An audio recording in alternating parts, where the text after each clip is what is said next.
Henri Welker ne put s'empêcher de sourire en essuyant la sueur de son front. Plus tôt dans la journée, il a été promu superviseur de car chez Harding Container, avec effet immédiat. Travailler le quart de nuit pour l'avenir prévisible était la cerise sur le gâteau. La plupart des gens détestaient le quart de nuit, mais pour Henri, c'était un moment formidable. Son fils était en première au lycée.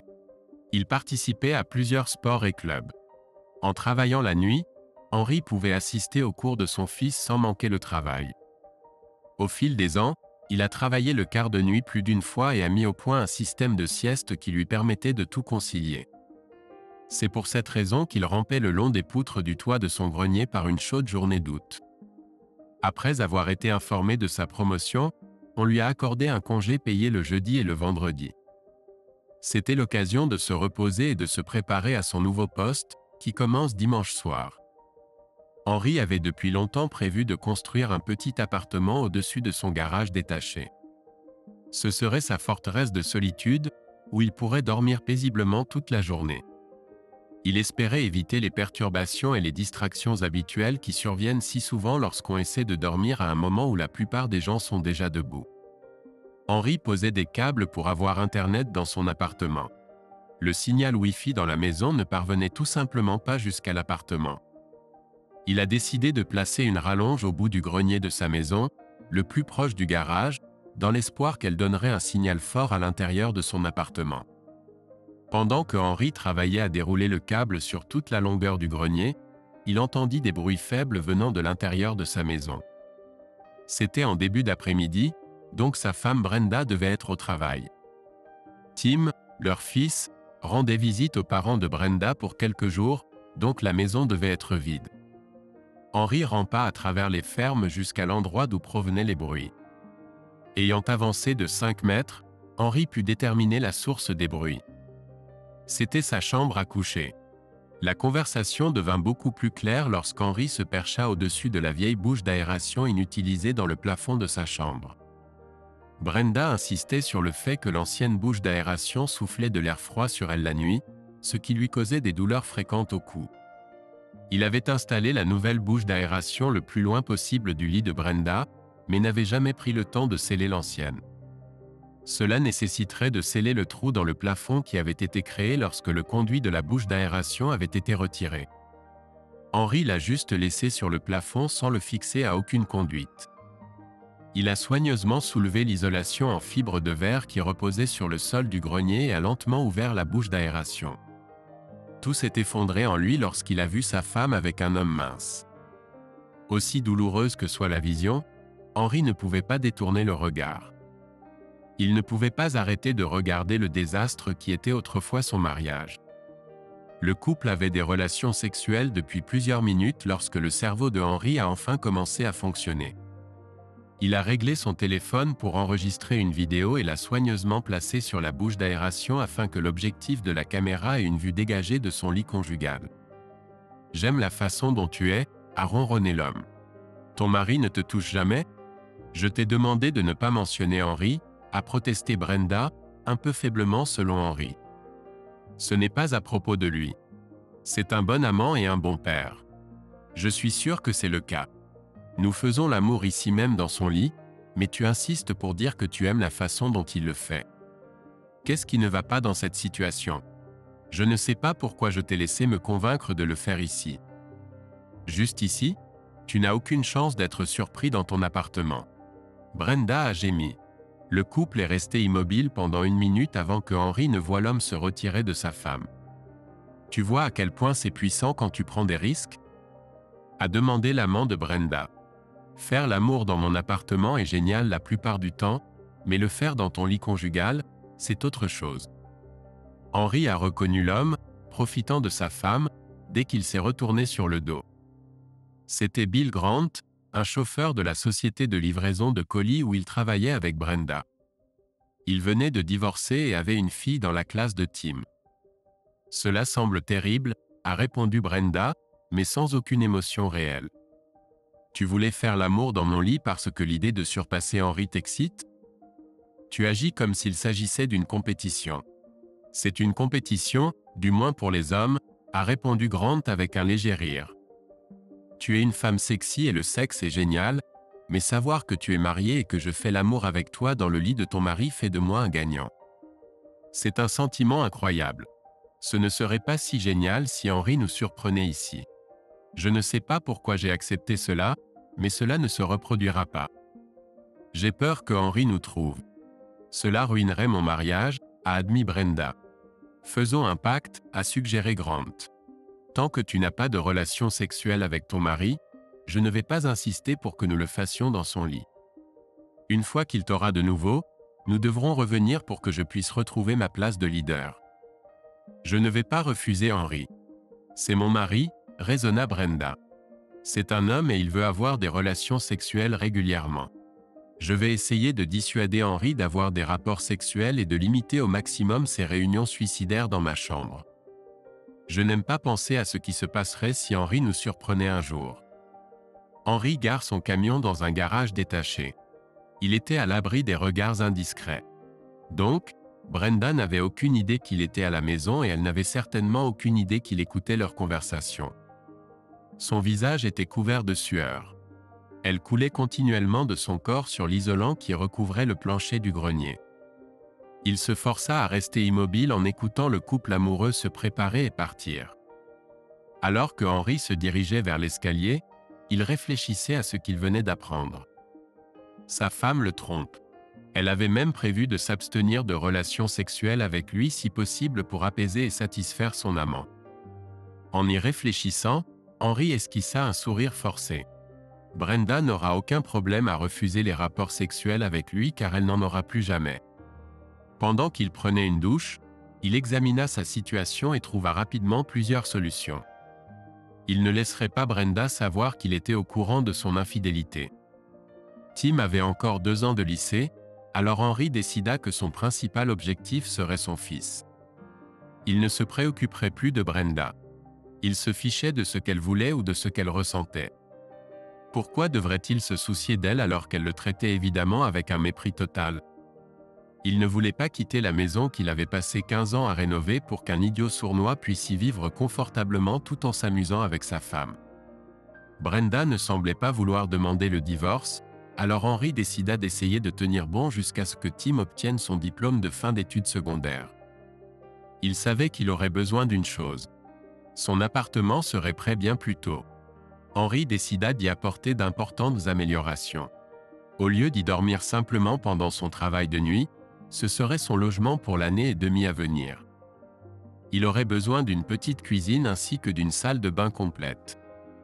D'ici à ce que Tim obtienne son diplôme de fin d'études secondaires et parte à l'université, Henri aurait eu le temps d'élaborer un plan pour la suite. À cette fin, Henri appela plusieurs entrepreneurs qu'il connaissait et prit rendez-vous pour obtenir un devis. Il décida d'engager une entreprise pour réaliser les travaux. Ce serait fait rapidement et professionnellement, et il paierait quelqu'un pour le faire. Il n'était plus nécessaire d'économiser des sous en faisant tout soi-même. Sa promotion lui permettrait facilement de couvrir les frais. Pour la première fois de sa vie, Henri réalisa que son temps était plus important que l'argent. S'il économisait $1, la moitié irait à Brenda. Il mit fin à son ancien mode de vie. Il essayait toujours de faire autant de tâches ménagères que possible, pensant que cela profiterait à sa famille. Tout a changé quand il a vu que ce n'était pas une trahison. Il allait s'assurer que les études universitaires de Tim soient entièrement financées. De plus, Henri allait reconstruire sa vie et s'amuser en le faisant. Il n'éprouvait plus aucune affection pour sa femme infidèle. Henri avait surmonté ses émotions au moment où Brenda est rentrée du travail et l'a vu assis dans la cuisine. « Es-tu déjà à la maison? Tu es parti tôt pour une raison quelconque ?» Henri regarda attentivement Brenda et décida qu'elle lui semblait différente. Elle avait quelques rides sur le visage et avait pris quelques kilos en trop. Pourquoi ne l'avait-il pas remarqué avant? Son amour pour sa femme l'avait-il aveuglé, l'empêchant de remarquer ses défauts? Il était triste de penser à son changement soudain de cœur envers Brenda, mais c'était sa décision d'avoir une liaison. Il a simplement réagi. « Oui, nous avons un petit problème au travail. On m'a demandé de travailler quelques nuits à partir de ce soir. Ils m'ont laissé rentrer chez moi, préparer mon déjeuner et me reposer. Je reviendrai plus tard. Il ne devrait pas te demander de travailler la nuit après une journée de travail, même si tu avais du temps libre pendant la journée, argumenta Brenda. Tu seras épuisé. Au moins, allonge-toi et dors quelques heures. Bonne idée, répondit Henry. Je vais juste me glisser sous les draps et, attends, insista Brenda un peu trop fort, se souvenant de l'état du lit. Je viens de me rappeler que j'ai besoin de laver ma literie. D'accord, répondit Henry calmement, riant sombrement de lui-même face au malaise de Brenda. Je vais juste utiliser le lit dans la chambre d'amis. Pas besoin de tant s'inquiéter. Quelques heures plus tard, Henry quitta la maison comme s'il allait travailler. Il se rendit dans un bar sportif local. Il regarda un match de baseball et but quelques bières. Auparavant, il avait installé un matelas pneumatique dans son futur appartement. Une fois sûr que Brenda dormait, il se gara dans le garage et monta les escaliers jusqu'au matelas pneumatique qui l'attendait. Il dormit étonnamment bien. L'un des entrepreneurs avec qui Henry a parlé le lendemain était entre deux projets et a offert un très bon prix si Henry acceptait de commencer immédiatement. Dans 2 semaines, l'équipe de l'entrepreneur déménagera sur un nouveau chantier à quelques kilomètres de là. Henry a accepté et signé un contrat pour commencer le travail lundi matin. Son quart de nuit allait du dimanche soir au jeudi soir. L'usine était prévue pour fermer le vendredi soir et redémarrer le dimanche soir. Brenda savait que Henry n'aurait pas à travailler le vendredi soir, alors elle fut surprise lorsqu'il se prépara pour aller se coucher le lendemain soir et se dirigea vers la chambre d'amis. « Pourquoi vas-tu dormir dans la chambre d'amis ? On ne se verra pas beaucoup pendant que tu seras de quart de nuit, alors pourquoi ne dors-tu pas dans notre lit ?» demanda une Brenda perplexe. « Puisque j'ai travaillé la nuit dernière et dormi quelques heures ce matin pendant que tu étais au travail, je ne suis pas très fatiguée. Je vais regarder un match de baseball et peut-être un film après ça, répondit Henry avec son excuse prévue. J'essaie de m'habituer à être éveillé la nuit et de dormir le matin. Je ne veux pas perturber ton sommeil à moins que tu ne penses qu'on devrait faire l'amour, suggéra Henry en remuant ses sourcils de manière suggestive. La réaction de Brenda fut exactement ce à quoi Henry s'attendait. S'il n'avait pas entendu sa conversation avec son amant, il aurait manqué son bref regard de cerf dans les phares avant qu'elle ne sourit faiblement. « Je suis très fatigué aujourd'hui. Peut-être pourrions-nous juste nous blottir un peu et aller au lit, répondit Brenda. En plus, Tim est à la maison ce soir. Il peut nous entendre. Les câlins ne m'aideront pas, répondit Henry. Dès que je te tiens dans mes bras, j'ai envie de tout faire avec toi à ma manière. Si tu écartes l'idée de faire l'amour, je vais juste enlever la tentation et dormir dans la chambre d'amis. Tu ne t'es jamais inquiété que Tim nous entende avant, donc c'est juste une excuse pour éviter le sexe. Tu n'as vraiment pas besoin d'inventer quoi que ce soit. Je ne suis pas le genre de gars qui force une femme. Je le sais, Henry. Tu as raison. C'était assez faible et je suis désolé. Je suis juste fatigué et je n'ai pas envie de romance. J'espère que tu comprends. Je comprends cela mieux que tu ne le penses. Fais-moi savoir quand tu seras d'humeur. Si je suis d'humeur en même temps, on pourrait se retrouver. Bonne nuit, répliqua Henry, se retournant et se dirigeant vers la chambre d'amis, laissant Brenda avec un air perplexe sur le visage. Le samedi, Henry a joué à attraper avec Tim pendant 1 heure, puis a fait un peu de jardinage. Lorsqu'il fut l'heure d'aller au lit, il se dirigea vers la chambre d'amis. Brenda regarda son dos et se demanda pourquoi il agissait si étrangement. Henry est allé travailler tôt le dimanche soir pour se préparer à son rôle de superviseur de car. Au moment où les employés de production ont commencé à arriver, il se sentait très bien dans sa situation professionnelle. Il n'a pas pris la peine de dire à Brenda qu'il avait été promu contremaître.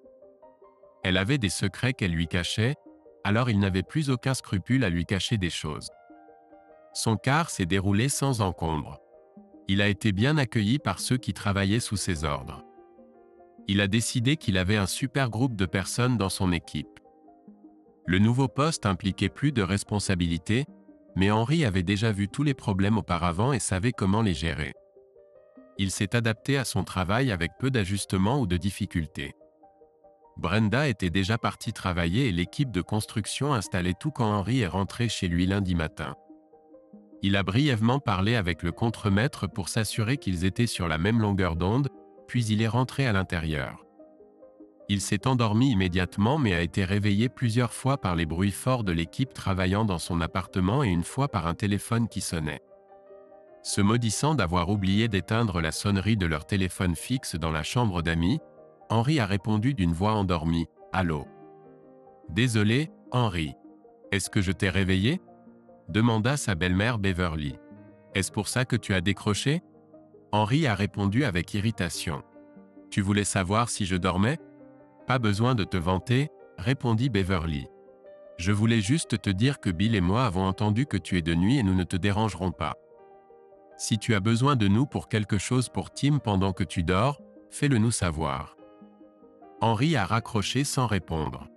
En débranchant son téléphone, il a pensé à quel point les gens pouvaient être stupides. Ça a pris quelques minutes mais il s'est rendormi. L'équipe de construction a terminé leur travail en moins d'une semaine. Henry était étonné de voir comment l'entrepreneur avait terminé toute la rénovation en 4 jours. Ça lui prendrait 4 mois. En se réveillant vendredi après-midi, il est allé dans un magasin de meubles et a commandé un lit double, une petite table de cuisine, 4 chaises et un petit canapé. Ensuite, il s'est rendu chez un grand revendeur d'appareils électroménagers et a choisi une grande télévision à écran plat, un réfrigérateur, un four et un micro-ondes. D'ici lundi après-midi, Henry pense que son appartement de célibataire sera prêt pour qu'il y travaille à plein temps. Il a ri en se souvenant à quel point Brenda avait été déconcertée en rentrant du travail lundi pour trouver une équipe d'hommes affairés autour du garage détaché. Elle s'est approchée de Henry alors qu'il parlait au contremaître et a insisté pour avoir une conversation privée afin qu'il puisse lui dire ce qui se passait. « Je leur ai donné pour consigne de terminer l'appartement au-dessus du garage, » dit Henry. « Je veux pouvoir dormir toute la journée sans que des gens débarquent ou m'appellent. Je l'ai fait doublement isolé pour réduire au minimum le bruit. Il n'y aura même pas de téléphone fixe. Puisque je vais travailler la nuit pendant un certain temps, j'ai pensé que ce serait un énorme avantage d'avoir un endroit où je pourrais dormir sans vous déranger, toi et Tim. Tu ne remarqueras même pas que je suis à proximité. » « Je ne remarquerai pas que tu es à proximité, » répéta Brenda. « Tu es mon mari et le père de Tim. Nous devons savoir que tu es quelque part à proximité. J'irai aux entraînements et aux matchs de baseball de Tim. Ensuite, je le ramènerai à la maison pour que nous puissions passer beaucoup de temps ensemble. Ne t'en fais pas. Nous pouvons tous dîner ensemble. Je t'ai dit il y a quelques jours de me faire savoir quand tu as envie d'un amour spécial, mais tu n'as pas encore accepté mon offre. Est-ce que tu me demandes ça ce soir? Tu agis comme un idiot. Les maris sont censés faire plus que simplement avoir des relations sexuelles avec leurs femmes chaque fois qu'ils en ont envie. Nous attendons de la conversation, de la séduction et l'échange d'idées. Le mariage, ce n'est pas que du sexe. Tu le sais. Ne pense même pas à me donner une leçon sur ce qui constitue un bon mariage, prévint Henry. Je m'opposerai à tout moment aux efforts que je fais pour ce mariage à tes efforts. Ça va marcher très bien. Tout ce que tu as à faire, c'est de me faire savoir quand tu veux que je te serve dans ton lit. Je ne suis pas une foutue vache qui a besoin d'être servie, grogna Brenda. Tu ne feras aucun service tant que tu n'auras pas présenté des excuses sincères. Je veux passer une belle soirée dans un bon restaurant avec tes excuses, abruti. Henry éclata d'un grand sourire et s'en alla simplement, laissant Brenda complètement confuse. Il était facile pour elle d'empêcher Bill Grant d'exiger du sexe avec elle dans leur lit conjugal, mais Brenda était inquiète de l'attitude de Henry. Il n'avait tout simplement pas l'air de lui-même. Il ignorait Brenda, et cela la dérangeait. Il avait toujours été un mari très attentionné. Elle décida qu'elle offrirait à Henry une soirée inoubliable dès qu'il s'excuserait pour son comportement grossier. Elle savait qu'il ne pourrait pas se passer de sexe pendant longtemps. Un homme ne peut pas arrêter d'avoir des relations sexuelles 2 à 3 fois par semaine et être heureux. Brenda était sûre qu'il voudrait ce qu'elle avait. Il avait été comme ça depuis leur première rencontre. Il était trop jeune pour perdre l'intérêt pour le sexe. Le mercredi suivant, Henry était entièrement installé dans son nouvel appartement. Le week-end à venir, il y aura 3 jours de congé en raison de la fête du travail.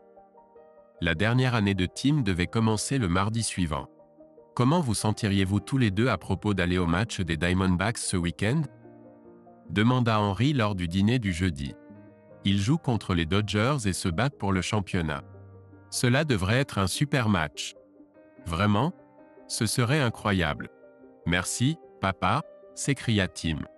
Tu sais que je n'aime pas vraiment le baseball, marmonna Brenda. Je vais refuser cette offre. Je trouverai quelque chose à faire à la maison. Je parie que si, répondit Henry entre ses dents, mais assez fort pour que Brenda entende. Tout est réglé. Tim et moi irons au match samedi. Waouh! J'ai hâte de le dire à Scooter, s'écria Tim. Il sera tellement jaloux. C'est un grand fan des Dodgers. Il habitait à Los Angeles auparavant. Pourquoi ne l'invites-tu pas avec toi? Suggéra Henry. Le baseball est plus amusant à regarder entre amis, surtout s'ils sont fans. Je vais l'appeler tout de suite.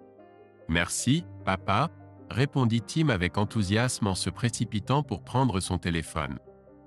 Tu as vraiment rendu Tim heureux, dit Brenda. Le baseball est un excellent moyen de créer des liens avec les garçons. Horace est un jeune homme agréable et poli. Nom d'un chien.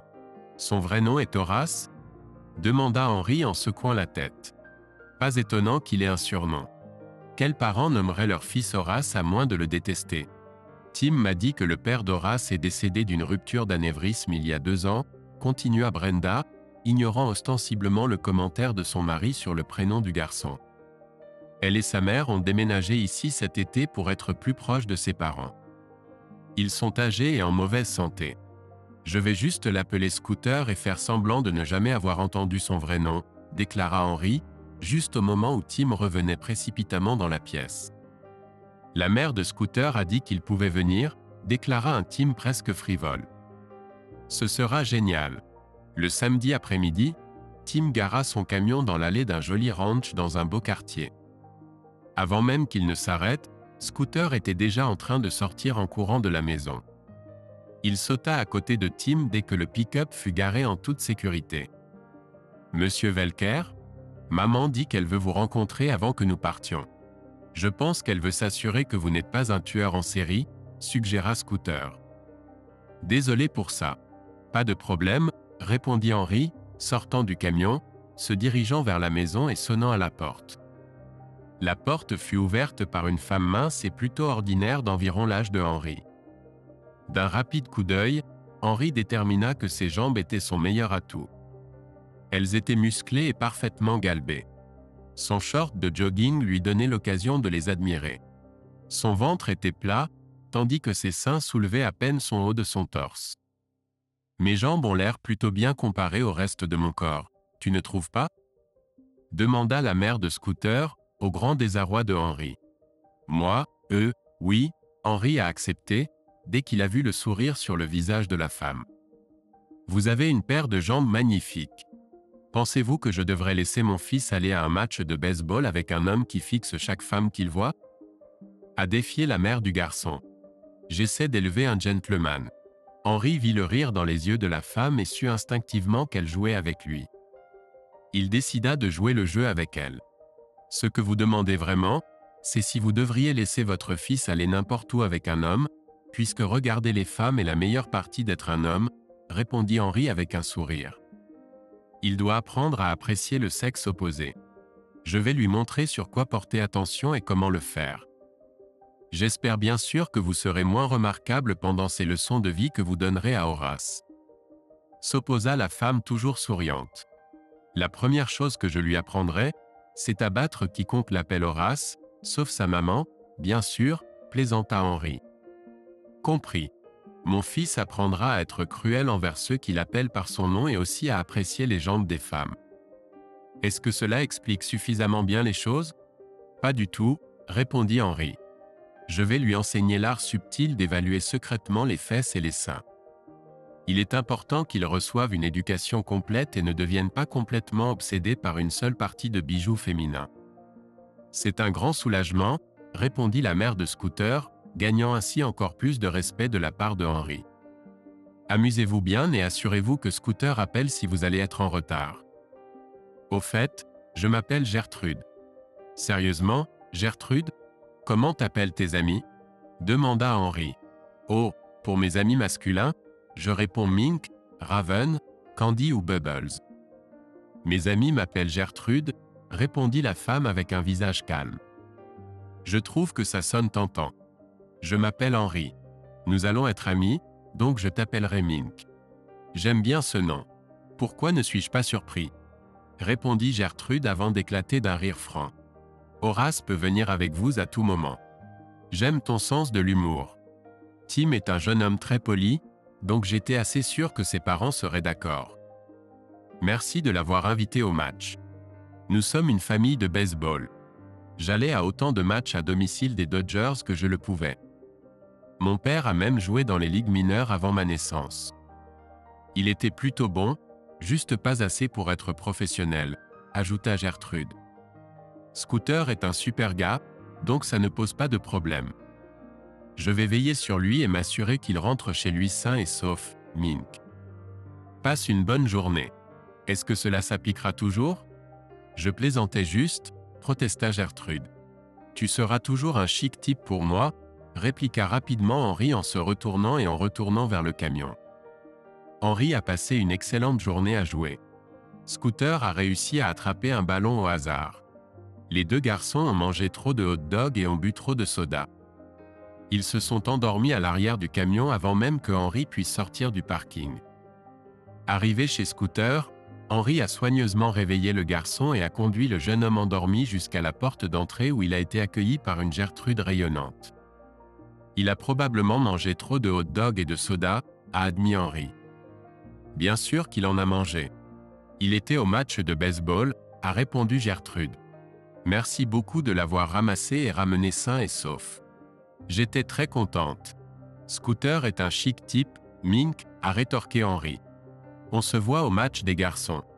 Henri s'est installé dans une routine qui lui convenait bien. Il rentrait chez lui, prenait un petit déjeuner léger, puis dormait de 9h à 3h. Grâce à l'insonorisation supplémentaire et aux rideaux épais aux fenêtres, il dormait généralement profondément. Brenda se plaignait parfois qu'il dormait toujours dans sa caverne d'homme, même le week-end. Elle a abandonné le sujet dès que Henri lui a demandé si elle avait besoin de ses services. Henri a décidé qu'elle était vraiment inquiète que Grant insiste pour avoir des relations sexuelles dans sa chambre et qu'elle se fasse prendre. Cela convenait parfaitement à Henri. Cela indiquait qu'elle n'avait pas l'intention de demander le divorce pour le moment. Son objectif de rester mariée jusqu'à ce que Tim soit diplômé du lycée semblait réalisable car il était contremaître et effectuait moins d'activités physiques. Henri a acheté une machine d'exercice à domicile qui était annoncée comme un entraînement complet du corps. À sa grande surprise, cela a fonctionné comme annoncé tant qu'il était assidu à l'utiliser. Il a assisté à tous les entraînements de baseball de Tim, et bientôt l'entraîneur l'a fait travailler avec quelques enfants sur le côté pendant qu'il entraînait un autre groupe de joueurs.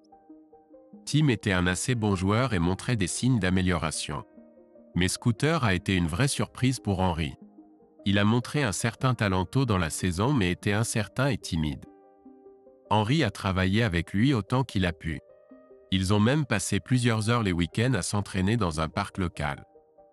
Henri a décidé que puisqu'il n'avait pas eu de relations sexuelles, autant soulager la tension en jouant au baseball avec les garçons.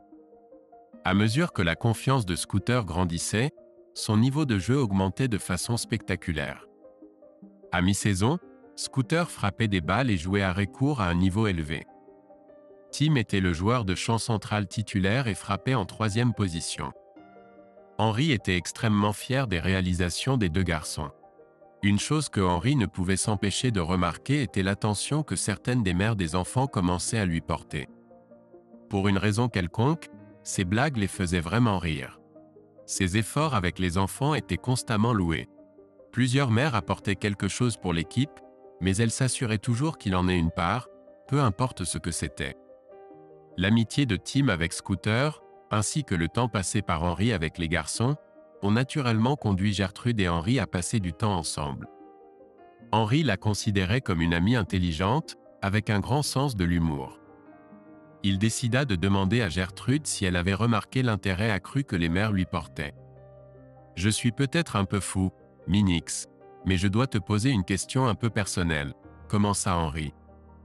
Presque la taille suivante fut la réponse rapide de Gertrude. « Quoi ? Je n'ai pas demandé ça, admit Henri. Quand les hommes précèdent une question à une dame en disant que c'est personnel, ne lui demandent-ils pas généralement sa taille de poitrine? Eh bien, oui. C'est généralement vrai, admit Henri en riant. À ce stade, j'allais te demander si tu avais remarqué que certaines des mères me traitaient différemment ces dernières semaines. Ne trouves-tu pas qu'elles semblent un peu plus amicales ces temps-ci? Eh bien, n'es-tu pas, monsieur? Observation?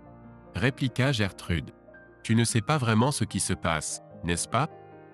J'aurais besoin de plus d'informations sur ce à quoi tu fais référence avant de pouvoir répondre à cette question, dit Henri pensivement. Je comprends la règle de voler dans l'infériorité. Je sais que l'on ne gagne jamais la première ou la dernière manche au troisième but. Tu ne parles pas de ces axiomes du baseball, n'est-ce pas? Non, je parlais de la règle non écrite de ne jamais tricher ou voler des bases lorsque l'on a un énorme avantage, plaisanta Gertrude avant de devenir plus sérieuse. Si tu avais fait attention, tu saurais que les mères les plus amicales de l'équipe sont aussi des mères célibataires. Tu es un super père, un type sympa, et tu as un boulot plutôt décent. Cela fait de toi un candidat sacrément attirant à leurs yeux, argumenta Gertrude. Et qu'en est-il du fait que je suis un homme marié? Ne le prendrait-elle pas en compte? Demanda Henri. Si, répondit la mère de Scooter. C'est pourquoi elles n'ont pas réellement essayé de te séduire. Personne n'a encore essayé, n'est-ce pas? Personne ne m'a séduit. Comme si c'était jamais un problème, répondit Henri. Je suis marié, donc évidemment je ne peux pas être un bon parti pour qui que ce soit. Henri, je n'aime pas avoir l'impression que c'est à moi de te dire ça, mais nous sommes amis, donc c'est à moi de le faire. Toutes les mères savent que ta femme te trompe. Ce n'est pas suffisant. On raconte qu'elle t'a coupé de toute relation sexuelle. Vous ne dormez pas ensemble, et il est évident que tu seras bientôt un homme libre. Ces femmes veulent t'attirer dans leur équipe dès que tu seras libéré. Henri était stupéfait par la révélation de Gertrude. Comment autant de personnes pouvaient-elles être au courant de sa situation personnelle? Qui pouvait être au courant de sa vie sexuelle, ou plutôt de son absence de vie sexuelle? Et puis il comprit. Brenda a dû dire à ce salaud que nous ne dormions pas ensemble, et il s'en est vanté auprès de quelqu'un. Veux-tu dire ta femme ou son amant? Demanda Gertrude, essayant de calmer la situation. Je dois dire que tu ne sembles pas très surpris par les rumeurs. Avais-tu déjà soupçonné Brenda de tromper? Non, je n'ai jamais soupçonné, répondit Henri. Tu n'avais aucune idée du tout? Demanda Gertrude incrédule. Je savais qu'elle me trompait. J'ai juste jamais soupçonné, répliqua Henri. Là, tu m'épates. Comment pouvais-tu savoir ça et ne pas soupçonner? C'est très simple. Je n'ai rien soupçonné jusqu'à ce que je trouve Grant et Brenda dans notre lit. En quelques secondes, je suis passé de savoir qu'elle me trompait à en être sûr. J'ai complètement arrêté d'être suspicieux. Cette révélation soulève plus de questions qu'elle n'apporte de réponses, dit sa petite amie confuse. Tu les as vus faire le tango horizontal, mais tu restes marié et tu ne vas pas en prison. Tu n'es pas un pervers, n'est-ce pas? Ou un type qui aime regarder? S'il te plaît, ne sois pas un de ces salauds, mais je ne vais pas. Ne t'en fais pas, assura Henri. J'ai décidé de réajuster mes priorités. Pouvoir passer beaucoup de temps de qualité avec Tim et ne pas être un père à temps partiel est devenu mon premier objectif. Vivre avec Brenda plutôt que de divorcer me semblait être le meilleur moyen d'y parvenir. J'ai commencé à travailler la nuit et cela a toujours eu un impact négatif sur notre vie sexuelle. J'ai aménagé un bel appartement au-dessus de mon garage détaché et j'y ai vécu. J'ai dit à Brenda que c'était pour que je puisse dormir pendant la journée sans être importuné par les tracas quotidiens. Elle n'était pas contente des conditions de sommeil, mais Grant lui a dit qu'à chaque fois qu'elle aurait des rapports avec moi, il insisterait pour retrouver sa place dans notre lit conjugal. Cela semblait la déranger, mais pas assez pour l'empêcher de s'amuser avec lui. Elle pense que son aventure est un secret et veut le garder secret. Je ne lui ai pas dit, mais je ne coucherai plus avec elle pour quelque raison que ce soit. Je suis allé à la clinique et j'ai fait des tests pour les maladies sexuellement transmissibles. Je suis sain. Je veux que ça reste ainsi. Tu es sérieux? Tu as entendu ça? Quelle garce! Comment peut-elle maltraiter un gars comme toi de cette façon? Quel idiot, ce type! Gertrude était indignée. Toutes les mères célibataires pensent que vous seriez un bon parti. Je pense que tu surestimes mon attractivité. Je n'ai jamais été une idole de matinée. J'ai un très bon travail, alors peut-être que cela m'aidera à paraître plus attirant pour certaines femmes plus désespérées, suggéra Henri. Tu plaisantes? Regarde comme tu es beau. Tu as un sourire merveilleux, nota Gertrude. Tu es fort, gentil, intelligent et tu t'entends bien avec les enfants. Si je n'étais pas si laide et si peu dotée de poitrine, j'aurais déjà lancé mon chapeau dans l'arène avec mon soutien-gorge. Je crois. Je ferais mieux de me taire. Merci d'être un ami assez bon pour me dire ce que les gens disent et pensent, répondit Henri en fronçant les sourcils. Je ne savais pas que tout le monde savait que j'étais un cocu. C'est assez gênant. Je ne peux pas rendre ma propre femme heureuse. Je suis un faible de classe mondiale. Tu es une bonne personne qui veut être un bon père pour son fils. Tu es assez fort pour supporter ça, donc tu peux avoir une excellente relation avec Tim. Horace te trouve plutôt cool, aussi. Qui? Demanda Henri. Tu dois te sentir mieux si tu peux me taquiner avec le nom d'Horace, remarqua Gertrude avec un sourire. Coquine, tu es une super amie. Tu ne m'as pas laissé trop m'enfoncer la tête dans le sable. J'espère juste que Tim ne découvre pas. Ce cheval est soit sorti de l'écurie, soit il en est très proche, dit Gertrude. Horace dit que Tim sait que quelque chose ne va pas à la maison. Tu évites pratiquement sa mère. Il finira par entendre quelque chose quand autant de gens le savent. Tu sais ce qui me préoccupe? Ajouta Gertrude. Scooter est amoureux de Heather Grant. À quel point c'est gênant pour lui et pour moi. C'est une fille adorable. Elle n'a aucune idée à quel point son père est pathétique. Je suis juste content que ce ne soit pas Tim qui rôde autour de Heather, dit Henri. Quel bordel ça serait. Je devrais être reconnaissant pour de petites faveurs. Scooter m'a dit que Tim est très intéressé par Holly Ingram, mais ça ne devrait pas trop te surprendre. Elle vient à chaque match et encourage chacun de ses mouvements, dit Gertrude en souriant. Oui, j'ai remarqué qu'elle traînait. Elle a l'air d'être une fille sympa. Je connaissais son père et ses oncles à l'école, se souvint Henri. C'est une bonne famille. 2 nuits plus tard, l'équipe de Tim a joué le premier tour du championnat de district. Henri réalisa qu'à l'approche du match, il était probablement plus nerveux que Tim. Ça n'arrangeait pas les choses que les 3 mères célibataires habituelles étaient déterminées à attirer son attention.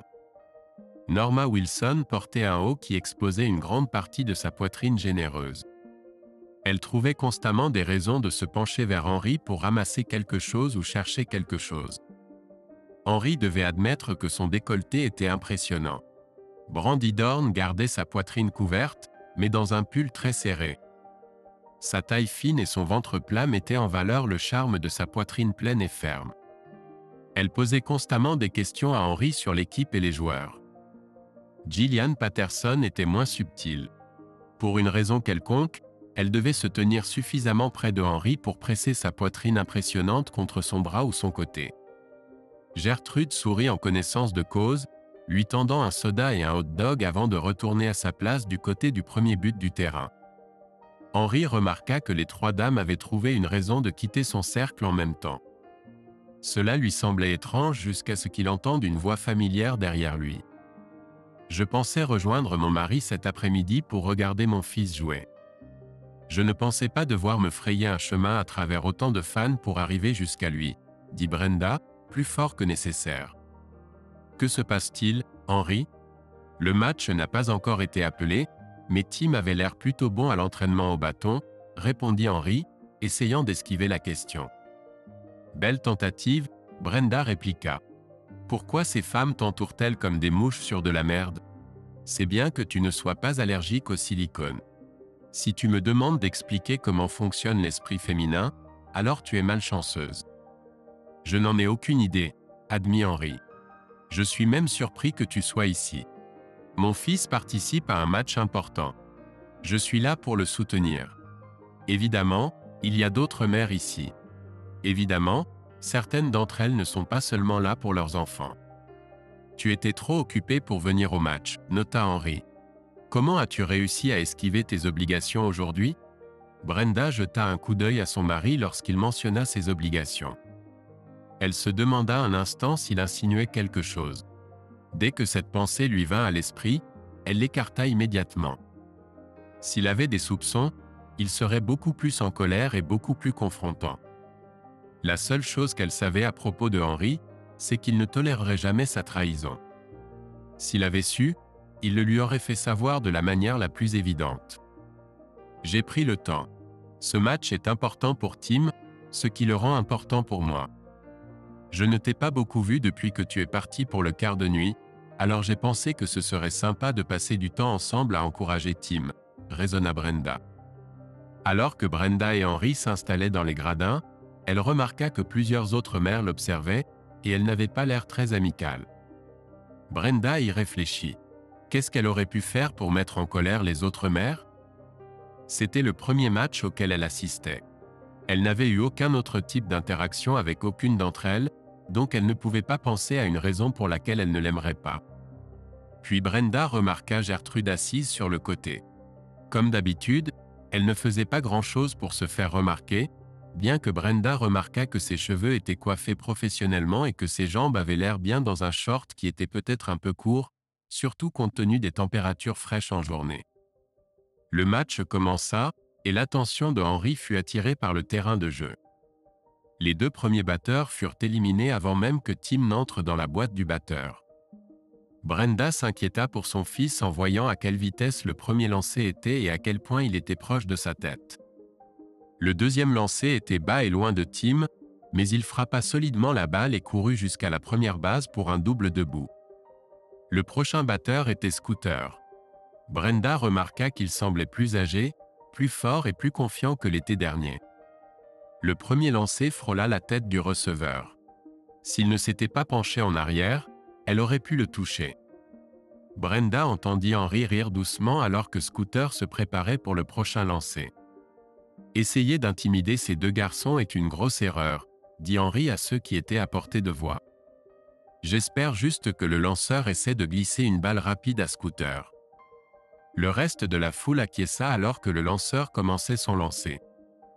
Il était un lanceur puissant, et il ajouta quelque chose en plus sur le prochain lancer. Il y eut un fort craquement lorsque la batte de Scooter rencontra une balle de baseball traversant le terrain. Des os et des A résonnèrent dans les gradins alors que la balle disparaissait au-dessus de la clôture du champ-centre.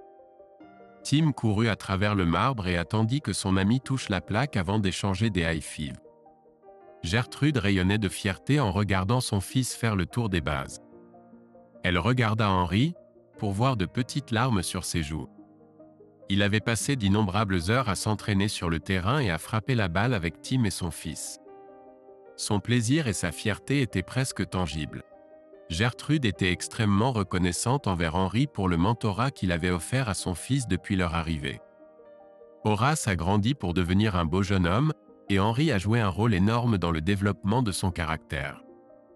Il travaillait le quart de nuit ce jour-là et dort dans une chambre au-dessus du garage depuis. On ne s'est même pas serré la main depuis. Il est gai? Est-ce qu'il a une petite amie ou quelque chose?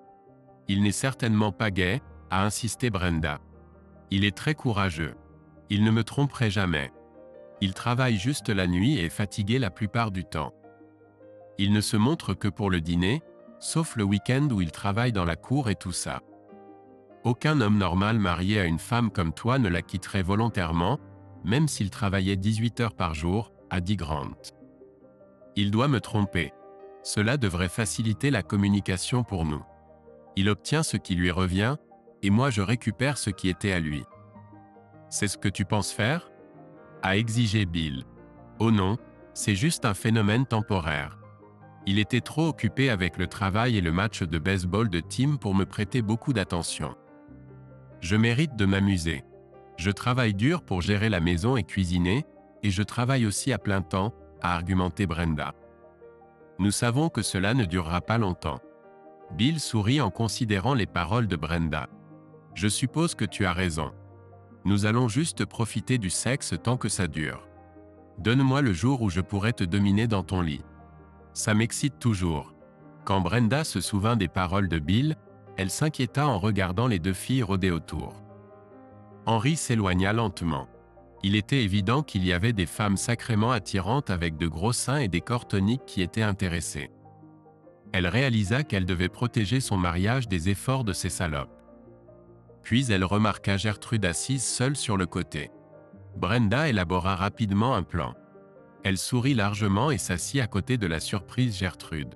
« Content de te revoir, Gertrude. Horace est devenu un très bon joueur de baseball et c'est un garçon très gentil. Tu devrais être fier de lui. » « Je suis fier, » admit la méfiante Gertrude. « Tim se débrouille aussi très bien. Le temps de Henri avec eux porte ses fruits. Il a vraiment été un grand mentor pour Horace. »« Oui, parfois Henri est trop gentil, » répondit Brenda, voyant une opportunité pour sa proposition. « Je suis sûr que tu as remarqué comment ces blondes à gros seins traînent toujours autour de lui. Je voulais te demander si tu pouvais m'aider. Je sais que Henri ne s'égarerait jamais dans des circonstances normales, mais c'est un homme, et toutes ces femmes ne font que montrer leurs gros seins quand elles sont près de lui. Comment penses-tu que je devrais t'aider ? » demanda Gertrude. « Vaporise-les avec de l'eau froide quand elles s'approchent trop. Tu sais que je ne peux pas assister à la plupart des matchs et des entraînements à cause de mon travail et d'autres engagements, » commença Brenda avec précaution. « Je sais que je peux te faire confiance avec Henri. Tu n'es pas du tout son genre. Si tu pouvais juste rester près de lui quand je ne suis pas là, j'apprécierais vraiment. Je vais dire à Henri qu'il doit rester plus près de toi et être plus attentif. Ces garces qui volent les maris penseront qu'il a des vues sur toi et le laisseront, espérons-le, tranquille.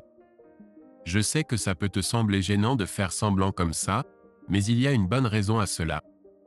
Tu aurais pu sauver notre mariage. S'il te plaît, laisse-moi clarifier si j'ai bien compris, répondit l'incrédule Gertrude.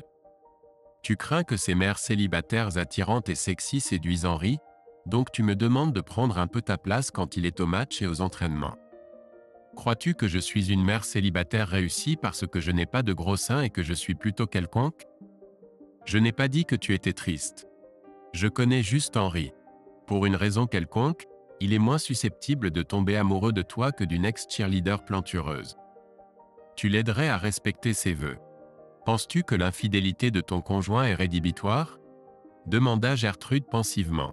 Serait-ce si grave s'il couchait avec quelques-unes de ces dames consentantes tandis que tu resterais sa numéro 1? J'espère que tu plaisantes, objecta Brenda. J'aime mon mari, mais je ne tolérerai jamais l'infidélité. C'est vraiment le point de non-retour dont tu parlais. Cela détruit le contrat de mariage. Je ne pourrai jamais accepter l'infidélité. Pour moi, le mariage serait terminé. Tu dois comprendre ce que je ressens. Tu es marié depuis de nombreuses années. Je comprends ce que sont la loyauté et le dévouement. Il est tout à fait logique que l'adultère viole le contrat de mariage, admit Gertrude. Je dois être d'accord.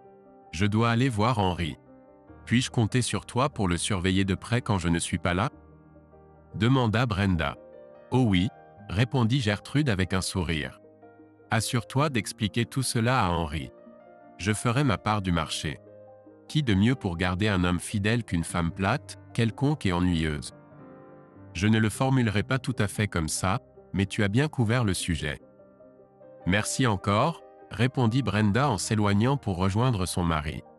Brenda voulait parler hier soir avant que je parte pour le travail, commença Henri à l'entraînement le lendemain. Le fait est qu'il y a trop de mères célibataires sexy qui traînent autour de moi. Elle croit que je serais bien plus en sécurité si je restais près de toi, Minix, ou comme elle t'appelle, Gertrude. Pourquoi est-ce que je ne me sens pas plus en sécurité? Tu es une personne intelligente. Tu sais que tu ne seras jamais en sécurité autour d'une femme seule, peu importe la taille de ses seins ou son apparence, plaisanta Gertrude. Scan, tu es l'une des femmes les plus attirantes que j'ai jamais rencontrées, répondit Henri sincèrement. Tu es un ensemble complet, pas seulement du silicone et de l'eau de Javel. Wow! Tu viens juste de compliquer mon travail, admit Gertrude en rougissant. Je vais prendre rendez-vous pour que tes yeux soient vérifiés après la fin de la saison de baseball. Tu verras que j'ai une vision parfaite et que je suis un excellent juge de caractère, à une exception près, déclara Henri. Il semble que j'ai sous-estimé ma tendre épouse. Je pense qu'elle nous a peut-être sous-estimés, répondit Minix. C'est-à-dire si tu me trouves vraiment attirante. Henri était amusé par les réactions de la mère célibataire alors que Minix restait à ses côtés. Il passait beaucoup de temps avec elle, à discuter et à plaisanter. La réaction la plus courante était l'incrédulité, suivie de la déception. Il a fallu moins d'une séance d'entraînement à Minix pour l'éliminer du troupeau. Le prochain match de l'équipe nécessitait un trajet de 3 heures jusqu'à Middelbourg. Il a été décidé que l'équipe voyagerait la veille du match et passerait la nuit dans un hôtel. On espérait que les garçons seraient reposés et frais pour leur prochain défi. Henri déposa les parents de Jake Winston ainsi que Minix.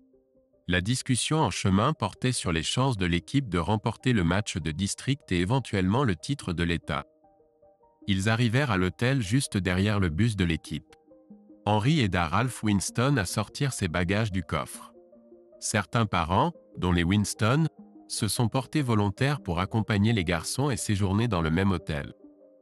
Tous les autres parents ont dû réserver des chambres dans des hôtels différents. Avec plusieurs matchs prévus le lendemain, il y avait beaucoup de fans et de joueurs dans la ville. 6 équipes de différentes classes scolaires allaient s'affronter lors de 3 matchs. Avant que Tim monte dans le bus, Henri lui a dit qu'il ne resterait pas dans le même hôtel et qu'il devait se comporter devant ses entraîneurs et accompagnateurs. Il a assuré à son fils qu'il serait présent à l'entraînement de l'équipe le lendemain matin. « À quel hôtel loges-tu, Minix ?» demanda Henri alors que les Winston entraient leurs bagages dans l'hôtel de l'équipe. « Dans le même hôtel que toi ?» fut sa réponse simple. « Je ne t'ai jamais dit dans quel hôtel je logeais. »« Comment le sais-tu ?» demanda un Henri perplexe. « Je ne le savais pas » fut la réponse brève. « Comment sais-tu que nous sommes dans le même hôtel ? C'est très animé ce week-end. » Henri nota que tu pourrais ne pas réussir à obtenir une chambre à la dernière minute. « Je suis sûr que quelque chose va se présenter, » répondit Gertrude avec un large sourire, déroutant encore plus Henri. Henri arriva à son hôtel quelques minutes plus tard et demanda à Gertrude. « Scan, aimerais-tu voir si tu peux obtenir une chambre pendant que je fais l'enregistrement ? Je peux attendre pour m'assurer que tu trouves quelque chose. Merci, mais je vais juste attendre ici. Ça ira, insista-t-elle. Henri commença enfin à voir la lumière lorsqu'il fit l'enregistrement et récupéra ses cartes d'accès à la chambre. Il retourna à son camion pour trouver Minix déjà en train de l'attendre. « Y aurait-il une chance que tu veuilles une de ces cartes pour ma chambre ?» demanda-t-il. « C'est la chambre 207. »« Quel geste attentionné !» s'exclama Minix, sortant de la voiture, prenant les clés et embrassant Henri sur la joue. « Allons nous coucher, ça va être une longue nuit. » Le lendemain matin, Henri se réveilla beaucoup plus fatigué qu'au moment d'aller se coucher.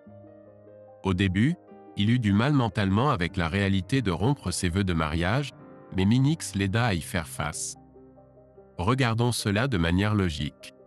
Non seulement Brenda t'a trompé, mais elle a accepté de se distancer de toi sexuellement. Même si elle ne l'avait pas fait, elle aurait quand même mis ta santé en danger en ayant des rapports sexuels non protégés avec son amant. Fondamentalement, elle a rendu les relations sexuelles avec elle non sécurisées et non désirées. Elle t'a libéré de tes vœux et du contrat de mariage. Je n'ai pas eu de relations sexuelles depuis plus de 2 ans. J'ai été testée et je suis saine. Tu as été testée après avoir découvert qu'elle te trompait, et tu es sain. Je prends la pilule depuis plus d'1 mois dans l'espoir de coucher avec toi. Peux-tu honnêtement me donner une raison pour laquelle nous ne devrions pas coucher ensemble ? Est-ce à cause de mon apparence ? Ta femme pensait que j'étais le parfait faire-valoir pour toutes les femmes plantureuses et belles qui s'intéressaient à toi, car elle savait que je ne serais jamais sexuellement attiré par toi. Suis-je juste indésirable ? Minix, tu es extrêmement désirable. Ne dis jamais que ce n'est pas vrai. Je n'ai jamais trompé Brenda, et cela nécessite un certain ajustement dans ma façon de penser, mais tu as fait un excellent argument pour que nous soyons ensemble. Je suis prêt, dit Henri avec un sourire. Tu dois savoir autre chose d'abord, répondit Minix. Mes 2 parents sont en soins palliatifs et ne devraient pas vivre longtemps. Mon frère envoyait des films à Horace pour son ami. Mon ami est l'entraîneur de baseball à la meilleure école préparatoire de Los Angeles. Si Horace obtient une bourse de baseball pour l'année prochaine, nous déménagerons probablement. Je t'aime beaucoup, Mais nous ne prévoyons pas une relation à long terme. Cela ne peut pas durer éternellement. Regarde-nous. Tu es un bel homme marié dont la femme te trompe. Moi, je suis une femme simple et j'ai un fils qui a une chance d'obtenir une bourse sportive pour une bonne université. Je dois faire ce qu'il y a de mieux pour Horace, conclut-elle. Content d'apprendre pour Scooter, dit fièrement Henry. C'est un bon gars et un joueur de baseball très talentueux. Je suis content qu'il ait la chance de perfectionner ses compétences dans un environnement hautement compétitif tout en recevant une bonne éducation. Tu es la principale raison pour laquelle les meilleures écoles le remarquent. Je sais combien de temps et de travail tu lui consacres. L'ironie, c'est que tu nous as donné l'opportunité de retourner à Los Angeles en étant un si bon mentor pour mon fils, loin de toi. Je ne pense pas que j'aurai une aventure d'un soir, dit Henry. Peut-être vaudrait-il mieux renoncer complètement au sexe que d'avoir une aventure d'un soir et redevenir moine. Tu es stupide. J'ai dit que nous retournerions probablement à Los Angeles pour l'année scolaire prochaine. Il reste plus de 6 mois avant cela. Un gars pourrait passer beaucoup de temps avec moi en 6 mois, à moins qu'il ne soit trop vieux pour une dose régulière de sexe torride avec une femme très demandeuse. C'est quelque chose que nous devons découvrir. Vas-tu être à la hauteur de ton surnom, Minix ? Plaisanta Henry. Je le ferai pour toi, promis Minix. Quand tu auras besoin de moi, il te suffira de siffler et je t'apprendrai à siffler. On m'a toujours dit que mon sifflement était tout à fait respectable, plaisanta Henry. Alors tu le fais mal, répliqua Gertrude. L'équipe de baseball a remporté le championnat de l'État et Scooter a reçu une bourse pour une prestigieuse école préparatoire de Californie. Les 2 parents de Gertrude sont décédés juste avant Thanksgiving, à 1 semaine d'intervalle. Henry et Tim ont assisté à leurs funérailles.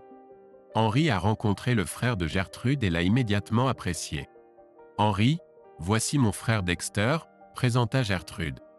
Dexter, voici le mentor de baseball d'Horace et notre bon ami Henry. Nom de Dieu, s'exclama Henry. Ton nom est Dexter ? C'est exact, acquiesça le frère de Gertrude. Seule Gertrude et mes parents m'appelaient Dexter. Je réponds à Grimm de la même manière que tout le monde. Comment appelles-tu ma sœur ? Je l'appelle Scan, mais ne me demande pas pourquoi, insista Henry. Je ne pense pas avoir besoin de demander, répliqua Grimm en riant. Henry a passé Thanksgiving chez Brenda et Tim, chez les parents de Brenda. Pour la première fois depuis des mois, Henry se préparait à aller se coucher avec Brenda. Il restait toujours pour la nuit de Thanksgiving et Henry ne pouvait pas trouver une bonne excuse pour changer cette tradition. Brenda n'était pas pressée de se déshabiller devant Henry. Brenda était une femme très attirante avec un corps magnifiquement tonique. « Ça fait longtemps qu'on n'a pas couché ensemble », murmura Brenda. « Tu dois déjà avoir besoin d'amour. Fais l'amour avec moi. » Henry se sentit mal à l'aise à l'idée de son prochain commentaire même en répondant. « Admets-tu enfin que tu as besoin d'un entretien approprié ? Je savais que tu craquerais. Je serais ravi de te faire plaisir et de te voir sourire largement pour les vacances. » Espèce de pauvre type, avec cette attitude, tu n'auras pas droit à une autre fois pendant de nombreuses années, grogna Brenda. Qu'est-ce qui ne va pas chez toi ? Tu pourrais bien oublier que j'ai même pensé te laisser me toucher, répliqua Henry en se retournant pour que son dos soit tourné vers Brenda. D'accord, fut la seule réponse de Henry alors qu'il se retournait pour que son dos soit tourné vers Brenda. Il ne remit pas en question son commentaire, bien que ce fût contraire à son caractère de le faire. Cela atteignit en fait son objectif, qui était d'éviter le sexe avec Brenda. Cependant, Henry regrettait que son mariage en soit arrivé à cet état. Brenda était préoccupée par le commentaire méprisant de Henry, qui lui rendait difficile de dormir. Allongée à côté de lui, elle se demandait s'il savait pour sa liaison ou s'il était simplement mécontent qu'il n'ait pas eu de relations sexuelles dernièrement. Elle décida qu'elle devrait en discuter avec Bill. Il devait oublier l'idée d'avoir des relations sexuelles avec Brenda dans son lit conjugal si elle en avait avec Henry. Cette déclaration la poussait à éviter et refuser son mari, ce qui pourrait éventuellement le rendre suspicieux. Cela aurait pu ruiner son mariage. Henry avait une routine quotidienne qu'il suivait lorsqu'il travaillait de nuit. Il rentrait chez lui, prenait un petit déjeuner et se couchait vers 9 heures du matin. Souvent, Il se réveillait vers 14 heures du fait que Minix se glissait dans son lit nu. Il faisait l'amour pendant 1 heure avant qu'elle ne parte, pour être à la maison quand Scooter rentrait de l'école. La saison de baseball est terminée. Cela permettait à Henry de prendre une douche et de se raser quand Tim rentrait de l'école. Henry faisait souvent la sieste le soir avant de partir travailler. Dans l'ensemble, les choses se passaient bien pour Henry et Minix. Un soir, début décembre, Henry reçut un appel de Tim peu de temps après être arrivé au travail. « Papa, Scooter et moi sommes avec Heather et Holly dans la voiture de Heather. Tu as dit qu'on pourrait rentrer tard car il n'y a pas école demain. On a un problème. Heather conduisait la voiture de sa mère. On a eu un pneu crevé et pas de roue de secours dans le coffre. Nous sommes bloqués dans la rue D et je suis un peu inquiet. Je vois quelques gars près des machines à sous et ils regardent dans notre direction. Tu es fauché dans cette putain de rue D? À cette foutue salle de jeu? Henry a juré. On en reparlera plus tard. Est-ce que Heather conduit cette Corolla? Oui. C'est une Corolla de 2017, a répondu Tim rapidement. Je vais trouver une roue et un pneu qui conviennent et j'arriverai tout de suite. Garde tes portes verrouillées et appelle la police si tu as des problèmes. Prends soin de ces filles. Henry a mis son téléphone dans sa poche et s'est dirigé vers l'atelier de production. Il a rapidement trouvé la personne dont il avait besoin. Gus, tu conduis toujours cette Corolla, n'est-ce pas? Demanda Henry à l'homme barbu qui manœuvrait le chariot élévateur. J'ai besoin d'un pneu gonflé qui convient à ta voiture et j'en ai besoin tout de suite. Pendant que Henry parlait à Gus, une autre pensée lui est venue alors que Jack Reynolds passait à côté. Jack était l'oncle d'Holly. Sa sœur cadette était la mère d'Holly. Jack, mon fils et quelques amis sont bloqués dans la rue D avec un pneu crevé et pas de roue de secours. Holly est avec eux. Je prends le pneu gonflé de Gus et j'y vais. J'apprécierais que tu viennes avec moi. J'ai une vraie roue de secours, pas un foutu pneu de secours, a dit Gus. Prends ma voiture et allons-y tout de suite. Jack, Gus et Henry se dirigèrent immédiatement vers la porte menant au parking. Ils étaient préoccupés par le fait que des enfants se trouvaient dans cette partie de la ville tard dans la nuit. Ce n'était pas un bon endroit pour de bons enfants, surtout des adolescentes. Brenda était allongée dans son lit, appréciant la chaleur qu'elle ressentait toujours après avoir taquiné Bill. Son téléphone a sonné et il a jeté un coup d'œil à l'identifiant de l'appelant. Zut! C'est Heather. Je dois répondre sinon elle va me tomber dessus pour l'avoir ignoré. Brenda ne pouvait entendre qu'une partie de la conversation mais était préoccupée par ce qu'elle entendait. Mais qu'est-ce que vous faites là, bon sang? Eh bien, c'est dommage. Ces garçons sont assez grands pour gérer un petit problème comme ça. Appelle-la à... Ce n'est pas de ma faute si ta mère est trop bête pour ne pas avoir de roue de secours dans sa voiture. Qu'est-ce que c'était que tout ça? Demanda Brenda dès que Bill eut raccroché. Rien de grave, a répondu Bill en caressant les seins fermes de Brenda. Heather a un pneu crevé mais elle a appelé l'AAA pour le réparer. Plusieurs jeunes voyous traînaient autour de la voiture d'Heather lorsqu'Henry et ses amis se sont arrêtés juste derrière elle. Henry est rapidement sorti de la voiture et a sorti le cric et la barre à roues du coffre de Gus. Gus a apporté le pneu de secours et Jack a frappé à la fenêtre du côté conducteur et a fait signe à Heather de l'abaisser pour qu'il puisse lui parler. Vous autres, restez tranquilles le temps qu'on change le pneu. Si ces idiots posent des problèmes, on s'en occupera. Holly, tu vas devoir expliquer à ta mère pourquoi tu es même ici dans la rue D. Henry a porté le cric derrière le pneu arrière crevé et l'a glissé sous le châssis. Il l'a tourné jusqu'à ce qu'il soit bien contre le châssis, puis s'est déplacé devant le pneu pour desserrer les écrous. Le chef apparent du groupe de durs s'est approché de Jack pendant que Henry travaillait sur le pneu. Vous voilà sur notre territoire. Vous avez besoin de ma permission avant de toucher à cette machine. Avant que Jack puisse répondre, Henry a balancé la barre à levier vivement et a frappé le gars sur les 2 tibias. L'homme est tombé à genoux puis s'est roulé par terre en se frottant les tibias et en maudissant à tout va. Henry a attrapé le voyou par le col et l'a fait se coucher face contre terre à côté du pneu crevé. Il s'est ensuite assis sur le dos de l'homme et a continué à dévisser les écrous. Les 2 membres de gang les plus proches se sont précipités vers eux, apparemment déterminés à éloigner Henry de leur leader hors d'état de nuire. Jack a frappé le premier sur le côté de la tête et il s'est effondré comme assommé. Alors que Gus avançait, le deuxième gars s'est éloigné pour rester hors de sa portée.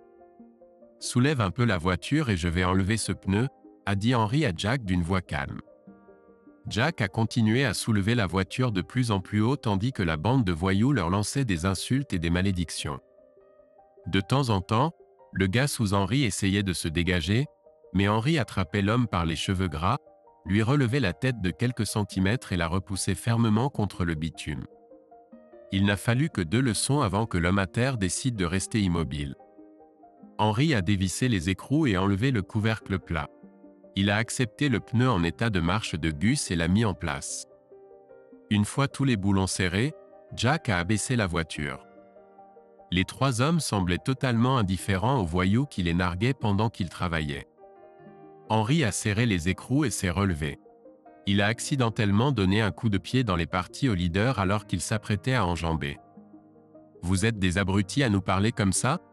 a demandé Henry en s'approchant des membres du gang rassemblés et en lançant négligemment la barre à levier de main en main. Dès qu'il s'est approché d'eux, le groupe s'est dispersé. « Vous autres, dégagez d'ici », a ordonné Jack alors que Henry éloignait la bande de la voiture. « Fais attention de ne pas écraser ces abrutis qui traînent dans la rue et restent loin de cette partie de la ville. » Les 3 hommes sont remontés dans la voiture de Gus et ont suivi la voiture de Heather lorsqu'elle est arrivée à la prochaine intersection et a tourné vers la maison des enfants. « Je n'arrive pas à croire que tu as frappé ce crétin dans le tibia comme ça. » Gus a ri. Il s'est effondré comme un sac de merde. « Merci de m'avoir invité, » a ajouté Jack. « Mon bras me fait mal, mais c'était génial de frapper ce voyou à la tête. »« Alors tu étais assis sur ton derrière pendant que tu changeais le pneu ?» Gus a ri. C'était drôle à regarder. Les hommes riaient encore et parlaient de leurs expériences en retournant à leur travail. Le lendemain matin, cette histoire s'était répandue dans toute l'usine. Les récits de courage et d'aventure ont toujours été populaires, surtout pendant la nuit. Ils ont aidé à passer la nuit plus vite et ont donné à tout le monde l'occasion de ne pas penser à leur fatigue ou à leur sommeil. Le lendemain, quand Henry s'est réveillé, Mink a sauté sur son lit et l'a embrassé longuement et passionnément. Elle était nue et clairement avide de lui. « Horace m'a raconté ce qui s'est passé la nuit dernière. Tu as été génial. Merci d'avoir si bien pris soin des enfants, a lâché Scan. Tu vas bientôt être très chanceux. J'aurais pu arriver plus tôt, mais j'ai dû attendre qu'Horace et Tim aillent rendre visite aux filles puisqu'elles n'avaient pas école aujourd'hui. » Brenda n'avait été au travail qu'1 heure lorsque Sue Blaine s'est approchée d'elle près du distributeur d'eau. Il était évident qu'elle voulait parler de quelque chose. J'ai entendu Henry, Jack Reynolds et Gus Benson se moquer de quelques prétendus durs qui traînaient autour de la voiture des enfants dans la rue D. Je comprends que se faire frapper au tibia avec une barre à mine met rapidement un voyou à terre. Brenda a immédiatement tout compris.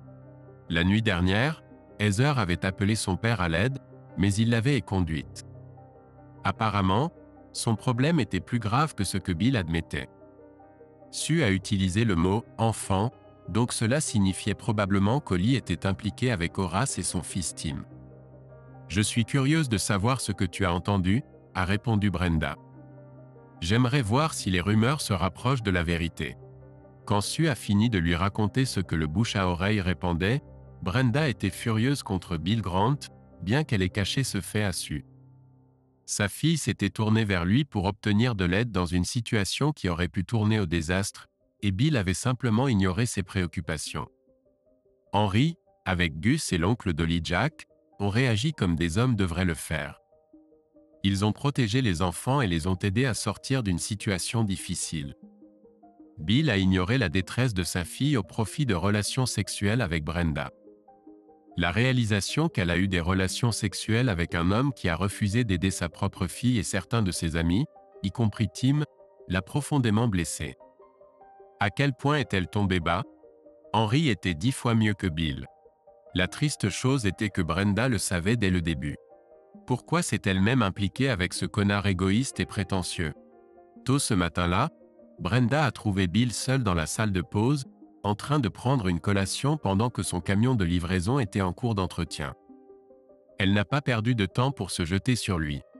Heather est venue te demander de l'aide hier soir et tu l'as envoyé promener. Ses enfants pourraient être en grand danger et pourtant tu lui as dit d'appeler Triple H. Quel genre de père es-tu? Tout s'est arrangé, a répondu Bill brusquement. Ton mari et quelques-uns de ses copains ont sauvé la situation, alors quel est le problème? Henry a réagi comme un vrai homme. Tu as tourné le dos à ta fille. Voilà le problème. Mon fils était dans cette voiture. Si ton crétin de mari est si spécial, pourquoi t'amuses-tu avec moi alors qu'il ne t'a pas touché depuis des mois? A demandé Bill en riant. Espèce de salaud pathétique. Être un homme n'a rien à voir avec toi, a craché Brenda. Il est plus homme que tu ne le seras jamais. C'est fini entre nous. Ne t'avise plus jamais de me parler. Je ne veux plus rien avoir à faire avec toi. Comme tu veux, a répondu calmement Bill. Il y a beaucoup de femmes mariées dans le monde qui cherchent quelqu'un comme moi. Si tu changes d'avis, tu sais où me trouver. Je te donnerai toujours du plaisir si tu demandes gentiment. Brenda éclata en sanglots et s'enfuit de la pièce. Elle a trompé son mari, lui a manqué de respect, et a risqué son mariage et sa famille pour un sociopathe mesquin et égoïste. Elle espérait seulement que Henry ne découvrirait jamais à quel point elle avait été stupide. Avec cette pensée, elle a réalisé qu'elle avait beaucoup de choses à rattraper. Les Mink venaient juste d'en finir avec Henry quand elle entendit des sanglots derrière elle. Surprise, Mink se retourna pour trouver Brenda qui la regardait, les larmes coulant sur ses joues. « Comment as-tu pu me faire ça ?» s'est exclamée Brenda. « Je vous ai fait confiance à toutes les deux, et vous faites ça ?»« Je fais juste ce que tu as demandé, » a répondu Mink, attrapant ses vêtements et commençant à les enfiler après avoir posé un doigt sur les lèvres de Henry, lui ordonnant de rester silencieux. « Tu voulais que je garde ces blondes plantureuses loin de Henry? J'ai sacrifié mon corps pour atteindre tes objectifs. Je ne voulais pas que tu couches avec lui, et tu le sais, répondit Brenda alors que sa colère commençait à chasser ses larmes. Je n'arrive pas à croire que Henry ait pu me tromper comme ça, surtout avec une maigrichonne. Je sais que c'est dur à avaler le fait que Henry et moi fréquentons des tarés, mais il n'y a pas de raison d'être insultante, raisonna Mink.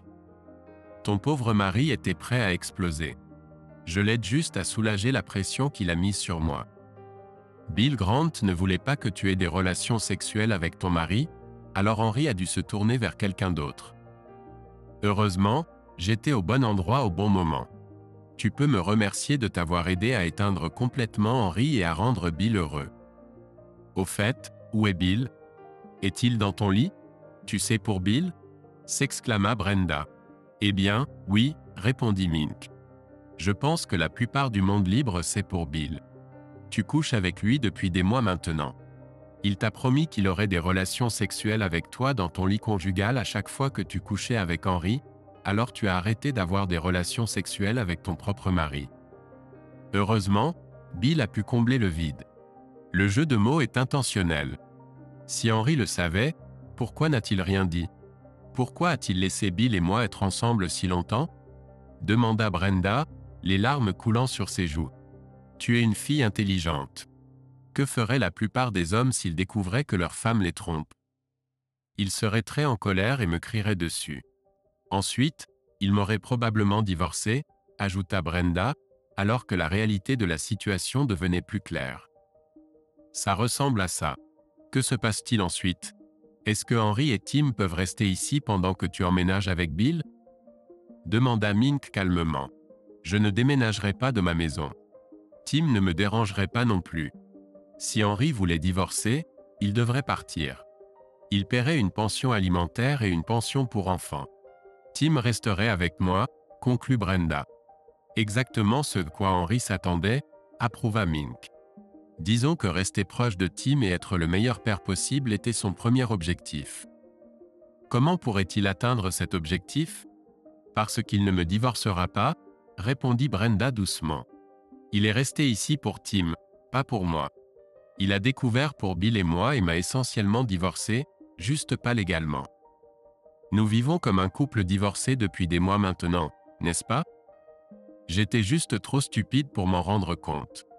En ta défense, je peux dire que Bill t'a aidé à ne pas remarquer que ton mari était parti émotionnellement depuis longtemps. Je suis juste une maigrichonne qui est arrivée après que tu aies tout gâché. J'ai aidé Henry à se remettre. J'ai dit à Bill que c'était fini entre nous. Je ne veux plus jamais le revoir, a dit Brenda. Est-ce après qu'il a refusé d'aider sa fille dans une situation délicate hier soir? Tu n'avais pas vraiment le choix, n'est-ce pas? Demanda Mink de manière rhétorique. Même les commerçants ont des attentes et des restrictions. Allez-vous vivre ensemble maintenant, toi et Henry? Demanda Brenda en essuyant les larmes restantes de ses yeux. Pour être honnête, nous sommes assez heureux avec ce que nous avons. Horace et moi retournerons à Los Angeles avant la rentrée scolaire, avoua Scan. Je préférerais qu'il ne sache pas que sa mère s'amuse avec le père de son meilleur ami s'il y a quelque chose à faire à ce sujet. Quand il sera temps pour moi de partir, j'aiderai probablement Henry à choisir une nouvelle petite amie, s'il me le permet. Donc, tu vois, je n'ai pas volé ton mari comme d'autres mères espéraient le faire. Nous profitons temporairement de la compagnie l'un de l'autre, un peu comme tu l'as fait avec l'abruti. Et si je ne laisse pas cela continuer? C'est mon mari. Tu n'as pas le droit de coucher avec lui, insista Brenda. Tu m'as donné ce droit dès que tu t'es donné à Bill Grant, répondit Mink. Cela a pratiquement libéré Henry de toutes les obligations qu'il aurait pu avoir envers toi. Lui et moi sommes des personnes exceptionnelles. Nous pouvons nous faire confiance, si tu peux imaginer ça. J'ai dit à Henry qu'il ne pouvait pas coucher avec toi ou avec quelqu'un d'autre s'il voulait que je reste, ajouta Mink. Qui sait avec qui d'autre Bill Grant a couché ou quelle maladie il aurait pu avoir? Brenda se remit à pleurer en considérant la déclaration de la femme qu'elle connaissait sous le nom de Gertrude. Est-ce que Bill aurait pu coucher avec quelqu'un d'autre en cachette? Bien sûr qu'il aurait pu. Brenda n'avait plus d'illusions sur le genre d'homme qu'était Bill Grant. Elle devait se faire tester, au plus vite. Et que va-t-il se passer maintenant? Demanda Brenda, avec crainte. Continuons comme ça. Je passerai le réveiller Henry aussi souvent que possible. Toi, continue de travailler tard et évite-le autant que possible. Je pense que ça marchera très bien. Si ce n'est pas cassé, ne le répare pas, répondit Mink. Je ne vais pas faire ça, dit catégoriquement Brenda. Tu pars dans quelques mois. Je vais rester ici et montrer à Henry à quel point je peux être une bonne épouse. Il n'aura pas besoin de ta maigre personne. Sauf qu'il sait que ma maigre personne lui est fidèle, tandis que ta personne ronde est quelque part, attendant d'être flattée par n'importe qui, répliqua Mink. En gros, je contrôle ta vie sexuelle, ou du moins ta vie sexuelle avec Henry. Je ne le laisserai pas s'approcher de toi tant que nous serons en couple.